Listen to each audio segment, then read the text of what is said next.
이스라엘 백성들이 애굽에서 살 때 그들은 왕의 통치가 뭔지를 알았던 사람들입니다. 또 그들이 가나안 정복 전쟁을 할 때 정복하는 나라들마다 왕이 있는 것들을 보게 될 것이고, 주변 나라에 다 왕이 있는 것을 보니까 자기들이 늘 하나님의 통치하심으로 만족했다면 굳이 왕을 구할 필요가 없겠지만, 보이지 않는 하나님으로 불만족해서 그들이 이제 보이는 자기의 통치자를 세워달라고 하나님께 하게 될 거라는 것입니다. 그래서 그들이 자기들에게도 왕이 세워달라 이런 말이 나면 왕은 이런 사람을 세워야 된다.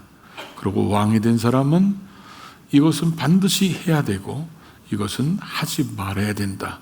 이것을 말씀하신 내용이 오늘 본문에 있는 내용입니다. 먼저 우리가 이 말씀을 보면 왕이 세울 때 하나님께서 먼저 그 세우시는 기준을 보면 누가 하나님 나라를 위해서 일할 수 있는가를 보여주고 있습니다. 우리 14절 15절 같이 읽어볼까요? 내가 내 하나님 여호와께서 내게 주시는 땅에 이르러 그 땅을 차지하고 거주할 때에 만일 우리도 우리 주의 모든 민족들 같이 우리 위에 왕을 세워야겠다는 생각이 나거든 반드시 내 하나님 여호와께서 택하신 자를 내 위에 왕으로 세울 것이며 내 위에 왕을 세우려면 내 형제 중에서 한 사람을 할 것이요 내 형제가 아닌 타국인을 내 위에 세우지 말 것이며. 그래서 왕을 세울 때 가장 기본적인 기준이 뭐냐? 반드시 하나님이 택한 사람을 세워야 한다는 거예요. 그것은 하나님이 기뻐하시는 사람, 하나님의 뜻을 이루고 싶은 하나님의 대리자로 하나님이 세우시는 것이기 때문에 이 사람은 반드시 하나님을 잘 알고 하나님의 뜻을 이룰 수 있는 사람이 세워져야 되는데, 이 말을 다른 표현으로 얘기한다면 하나님이 인정하지 않는 사람은 스스로 왕이 될 수 없고 하나님이 선택하지 않은 사람은 자기 스스로 왕이 될 수 없다, 그 얘기입니다. 그래서 이스라엘 백성들이 왕을 세울 때마다 하나님의 종들이 와서 머리에 기름 부어서 왕을 세웁니다. 모든 백성들이 다 볼 때 왕의 머리에 하나님의 종이 기름 붓는다는 의미는 백성들 입장에서는 그렇겠죠.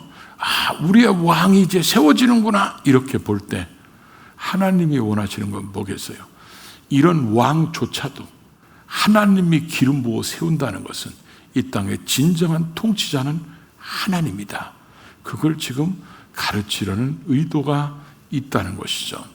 우리는 예수 그리스도가 만왕의 왕이신 그분이 이 땅에 오시는 말씀을 오늘 말씀에 적용시켜 보면, 예수님도 이 땅에 오실 때 자기 마음대로 오신 게 아니잖아요.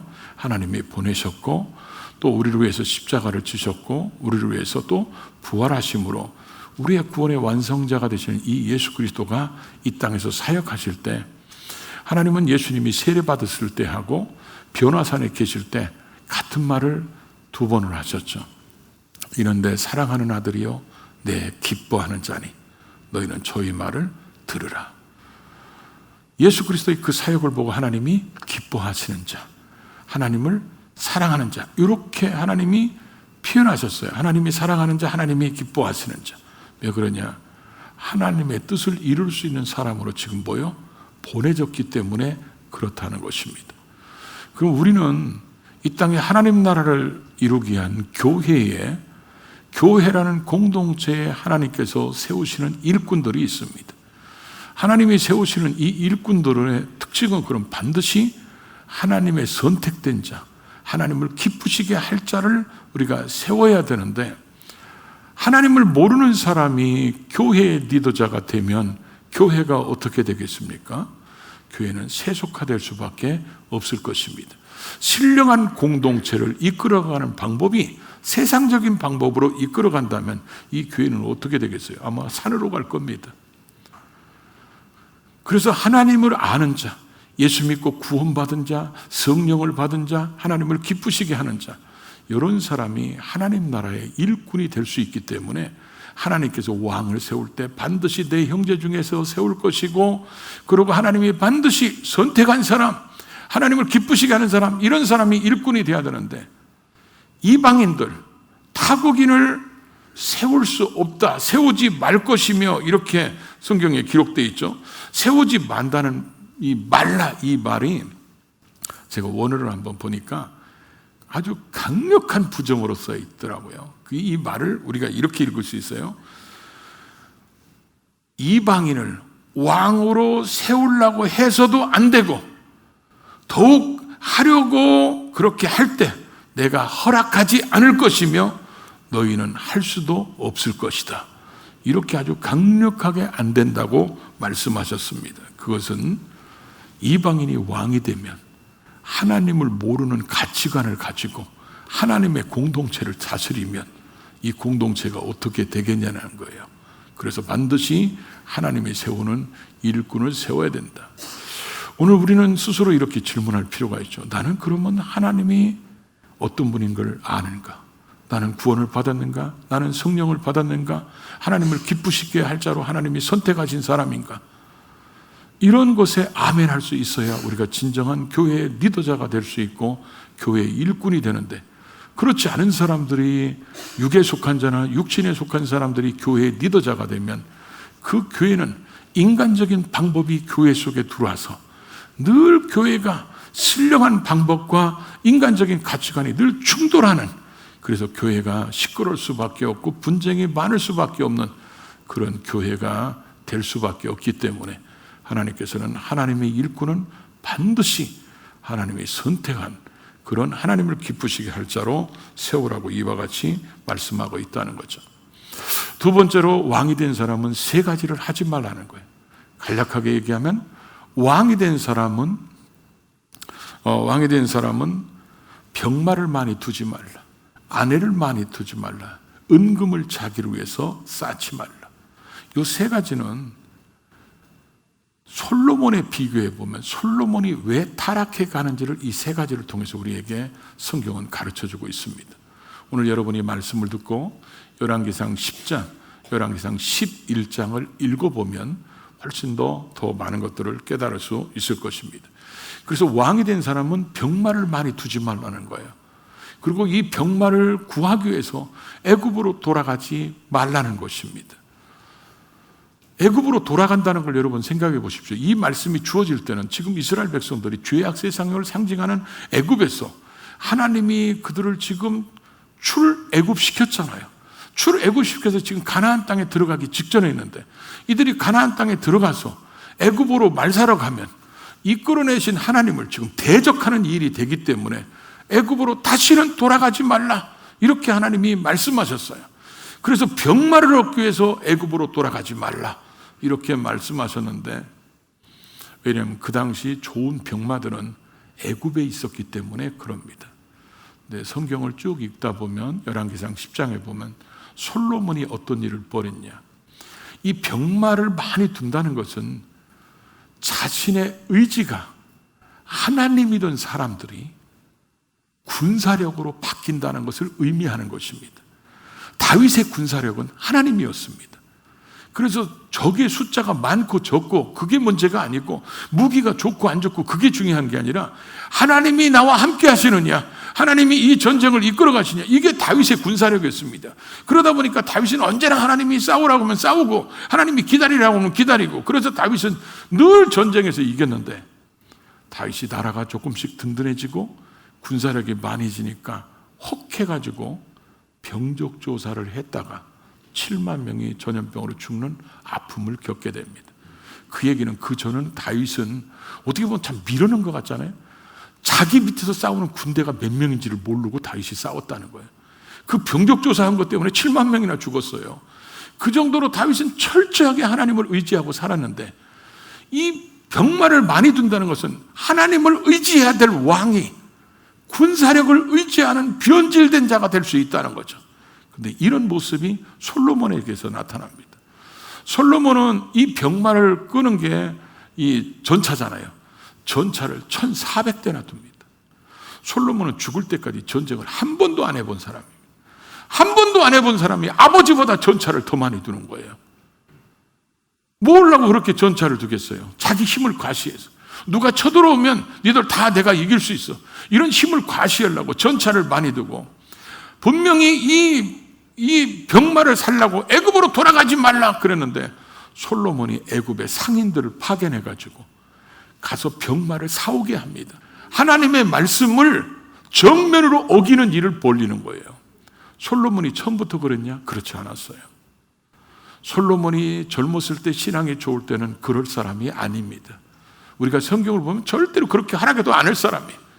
근데 솔로몬이 점점점 자기가 안정된 나라를 안정되게 지키고 싶은 이런 욕심들이 생기면서 하나님보다는 병마가 많이 있어야 되고 전차가 많이 있어야 되고 이런 생각 때문에 이런 선택을 하게 된다는 것입니다. 오늘 우리는 이런 말씀을 보면서 이런 생각을 할 수 있겠죠. 그럼 지금 나에게 병마는 무엇인가? 내가 하나님을 의지하고 살아야 될 신앙인인데 하나님보다도 더 의지하는 병마는 무엇인가?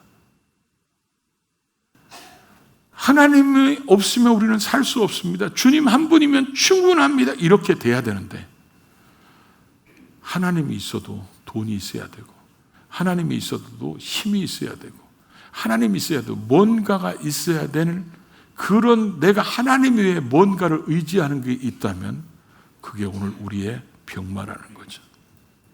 이런 병마가 있으면 하나님 앞에 온 마음이 될 수 없습니다. 전심으로 하나님을 바라보는 마음이 될 수 없기 때문에 그래서 하나님은 병마를 많이 두지 말라 이렇게 했는데 우리의 삶 속에 하나님 외에 의지하는 것을 많이 두면 요 많이 둔 이것이 우리로 하여금 꼭 이렇게 만듭니다. 변질되게 만듭니다. 우리는 그리스도 안에서 늘 변화돼서 하나님의 사람으로 더 성숙해져 가야 될 우리들이 하나님 외에 다른 것을 의지하기 시작하면 반드시 우리를 변질되게 만들어가지고 하나님이 주시고자 하는 그 복, 그 비전을 놓치는 삶을 살 수 있게 된다는 거죠. 두 번째는 아내를 많이 두지 말라. 여기는 뭐 대부분 아내를 많이 안 둔 분들이 오셨어요. 아내를 많이 두지 말아야 될 그 이유를 뭐라 했냐면 그 아내들 때문에 미혹을 받지 않도록 많이 두지 말라. 이렇게 말씀했는데 우리 멋진 사나이 솔로몬이 마누라를 10명도 아니에요. 1000명이나 둡니다. 그런데 1000명이나 두는데 열왕기상 11장에 보면 하나님이 강조하는 게 있어요. 솔로몬이 바로의 딸 외에 이방 여인들, 모압, 암몬, 시돈, 헷 이런 주변에 있는 나라들의 그 왕의 딸들을 데려다가 자기 아내를 삼습니다. 그런데 거기에 뭐라고 써 있냐면 이방 여인들을 사랑했더라 이렇게 써 있어요. 이 말의 의미가 뭐냐면 솔로몬이 신앙이 좋을 때는 하나님 사랑밖에 없었어요. 이 하나님 사랑하는 마음이 서서히 아내를 하나씩 얻을 때마다 그 사랑이 뭐요? 아내 사랑으로, 하나님 사랑이 아내 사랑으로 변질돼 갔다는 것입니다. 그래서 솔로몬이 후궁이 700명이고 첩이 300명이라고 되어 있어요. 거기서 후궁이란 말의 의미가 뭐냐면 정식으로 결혼한 여자가 700명이고 그리고 첩으로 데리고 사는 그것도 부인이죠. 이런 사람이 300명. 예, 대단하잖아요. 한 여자도 벅찬데 1000명이나 데리고 사는 솔로몬이 참 대단한 것 같은데 성경을 읽으면서 아주 씁쓸한 맛을 하나 보는 데가 있어요. 1000명의 여자를 얻었어. 그러면 솔로몬의 자식들을 성경에 기록하면 얼마나 많겠어요. 성경을 제가 볼 때 아무리 찾아봐도 솔로몬의 자식이라고 하는 사람은 딱 한 명밖에 기록이 안 돼 있어요. 그게 르호보암입니다. 왕위를 이어갈 르호보암 빼놓고는 성경에 솔로몬의 자식이 한 사람도 없어요. 혹시 있으면 제가 고칠게요. 한 사람도 없어. 그 제가 생각할 때는 왜 다른 사람들을 왜 이름을 기록하지 않았을까? 후대에 이 성경을 기록한 사람들이 그 자식들의 이름을 기록할 가치를 못 느꼈던 것 같아요. 이방 여인들이 자기들이 섬기는 우상을 가지고 와서 솔로몬이 저는 신전에서 그 아들을 길렀으니 이 자식들이 뭐가 되겠어요? 성경에 기록할 가치 가치가 없는 자식들이 됐기 때문에 그 기록하지 않았다는 거죠. 그래서 아들 하나밖에 기록이 안 됐어요. 솔로몬이 젊었을 때 일천번제를 드리거나 솔로몬이 성전을 건축하고 봉헌할 때, 이럴 때 일천번제 때도 하나님을 만나죠. 봉헌할 때도 하나님을 만납니다. 그래서 성경은 2번이나 하나님께서 솔로몬을 만나주셨다고 기록하고 있습니다. 그래서 하나님이 어떤 분인지를 압니다. 하나님이 말씀대로 우리의 기도에 응답하시는 하나님인 것을 경험했던 이 솔로몬이 하나님만을 사랑했던 그 사랑이 여인들을 사랑하는 것 때문에 사랑이 변질이 일어나죠. 결국 이 여인들이 나중에 솔로몬이 나이 먹었을 때 솔로몬에게 계속 미혹합니다. 나도 신전 하나 세워줘, 신전 하나 세워줘.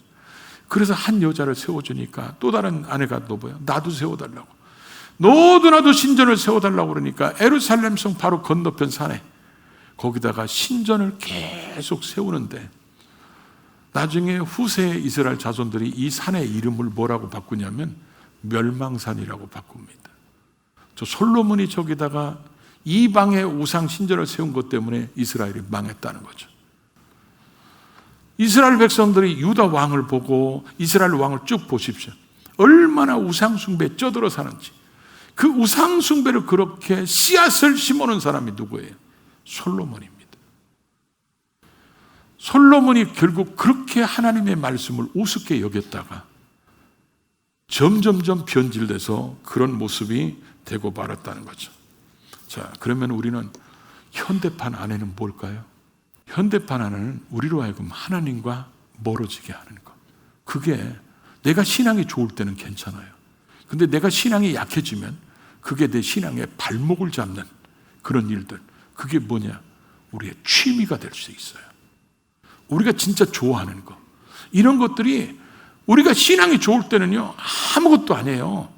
그냥 무조건 하나님 앞에 예배하고 하나님 섬기는 거. 그러나 우리가 신앙이 시들어지기 시작하면 요것 때문에 하나님과 더 멀어지게 되고 요것 때문에 더 변질되게 하는, 여러분이 가장 하나님 섬기는 거 외에 가장 꼭 해야 되는, 여러분이 즐겨하는 거, 취미, 이런 것들이 우리를 변질되게 하는 유혹의 길이 될 수 있다는 것을 보여주는 거예요.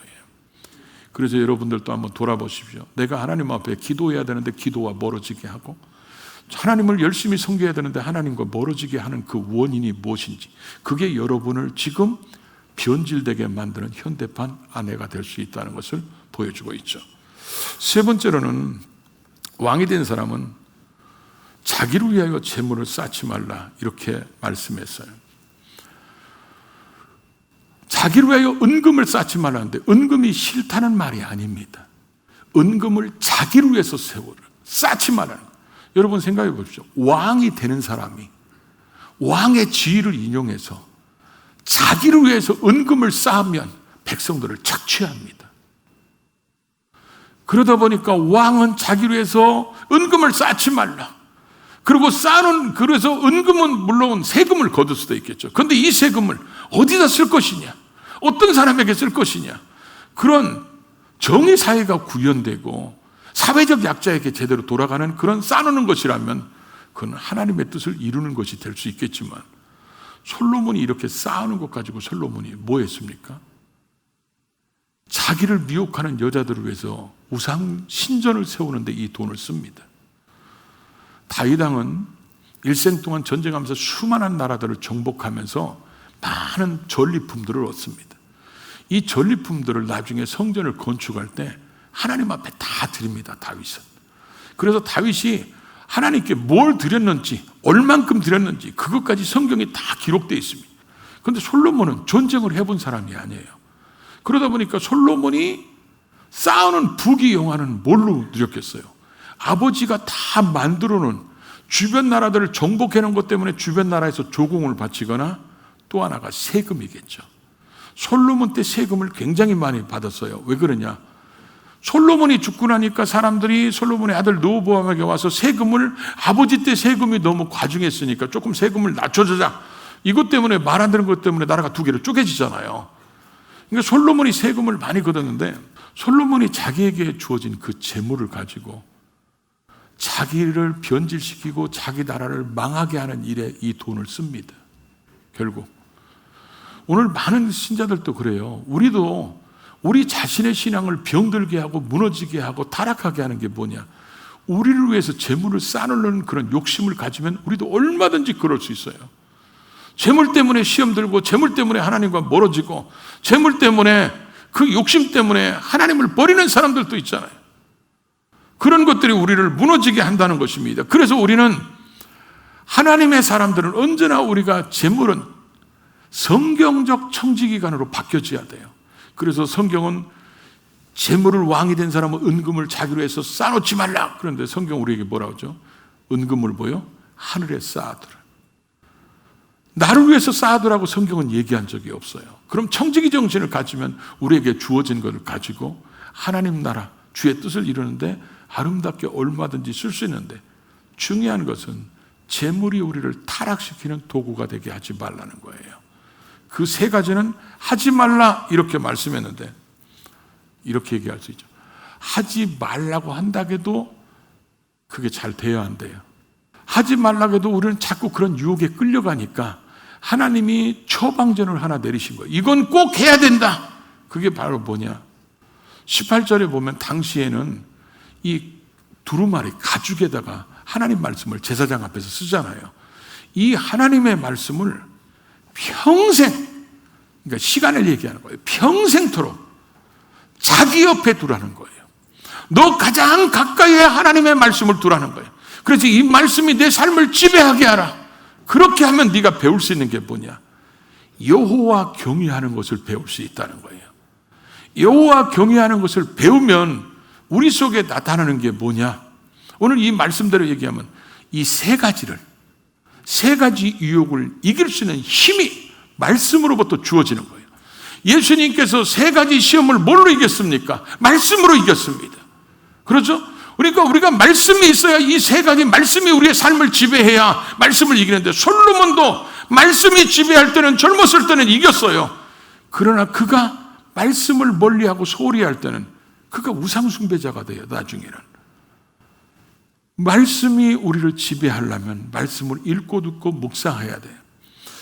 그러면 여호와를 경외하는 법을 배우고, 이것이 우리의 유혹들이 우리에게 올 때 그 말씀으로 물리칠 수 있고, 왕이 된 사람들이 자기 형제들 앞에 교만하게 군림하지 않으려면 말씀의 지배를 받으면 하나님이 나를 군림하라고 세운 게 아니라 형제들을 잘 섬기라고 세워졌다고, 그 형제들을 섬길 수 있는 그 겸손의 힘이 어디서 온다는 거예요? 말씀에서부터 온다는 거예요.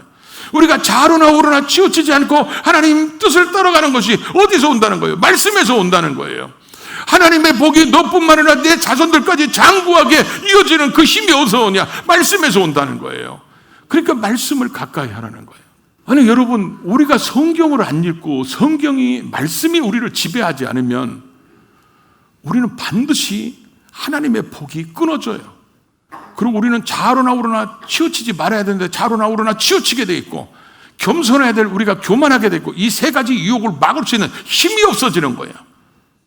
그렇기 때문에 반드시 말씀의 사람이 되고 말씀의 지배를 받아야 우리가 하나님의 뜻을 이루는 삶을 살아서 하나님이 하지 마라, 그럼 그거 안 할 수 있고, 해라, 그걸 할 수 있는 힘이 말씀으로부터 우리에게 주어진다는 거예요. 그래서 여러분, 말씀을 많이 읽으시기 바랍니다. 많이 들으시기 바랍니다.